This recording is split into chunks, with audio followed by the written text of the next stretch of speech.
You can count on Kinme. That's the last line of the show. A new customer walks in for the first time. She has a favorite piece from her mom. She asks if it can be cleaned, and Kinme looks up, smiles, and says what she always says. Same expression, same warmth, same answer. And honestly, it's a perfect ending for the show it always wanted to be. The question is whether that's the show it promised. 12 episodes later, nothing has fundamentally changed. Kinme is still in Atami, still taking orders, still running errands, still treating every piece of clothing like it matters. Her motto, local cleaning by heart, still lives on. And the finale leans into that completely. It's her second anniversary. She wanted to do something special for her customers, prepare something meaningful, show her gratitude. But they got there first. Flowers, a birthday card from Nairo, cake from Kyo and the others. Even the grandmother, who spent 12 episodes keeping her distance, has a gift waiting. And Kinmei stands there slightly overwhelmed. She wanted to give, instead she received. The grandmother tells her, that's exactly the point. The way you treat people, that's why they came. Accept it with a full heart. It's a genuinely warm moment, and the show earns it, because this is what Wash It All Away actually built across 12 episodes. Not a romance, not a mystery, a community. One stain at a time, one customer at a time, one careful interaction at a time. Kinmei created something real in that small coastal town, and the finale knows it. Final montage, the returning faces, the new customer at the very end, it all says the same thing. The shop is alive, the work continues, the circle is complete.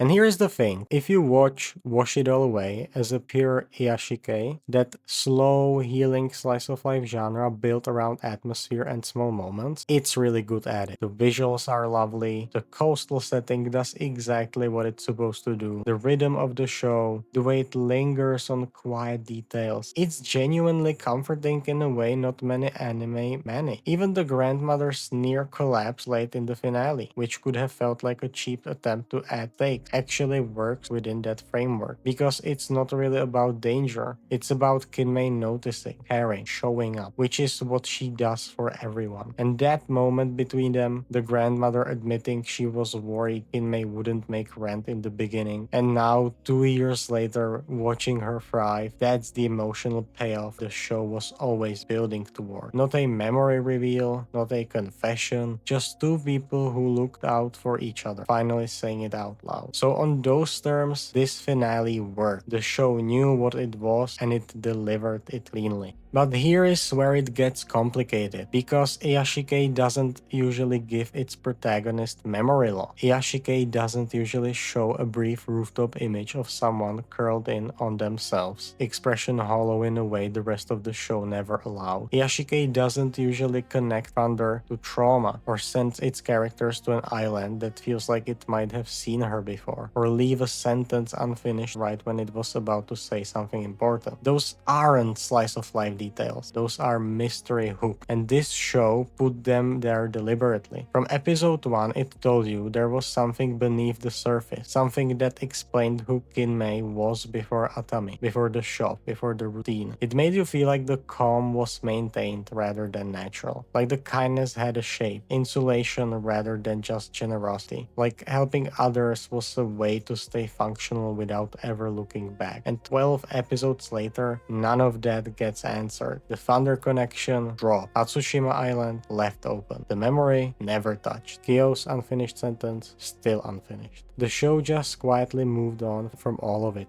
And I want to be fair here, because there is an argument that this was intentional, that Kinmei's past was never meant to be solved, only lived alongside, that the point was never the reveal, but the question of whether she even needs one. In my first video on this show, I asked, does she need to remember? And maybe the finale is answering that. Look at what she built without it. Look at the community, the warmth, the grandmother's gift, the new customer walking through the door.